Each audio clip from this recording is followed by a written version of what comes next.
बुजुर्गों का, युवाओं का यहाँ समय निकाल कर आने के लिए तहे दिल से शुक्रिया अदा कर रहे हैं। आपको चरण स्पर्श कर रहे हैं।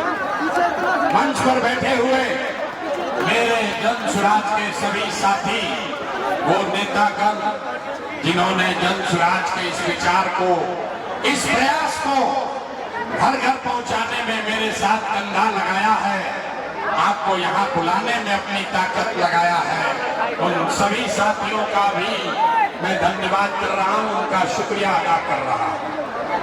हमारा ही नाम है प्रशांत किशोर और हम कोई नेता नहीं है। आप लोग यहाँ जुटे हैं मैदान में ये सुनकर समझ के कि बिहार में कोई एक नया दल बना है जिसका नाम है जन सुराज और इसका कोई नेता है प्रशांत किशोर। नेताजी आएंगे और कहेंगे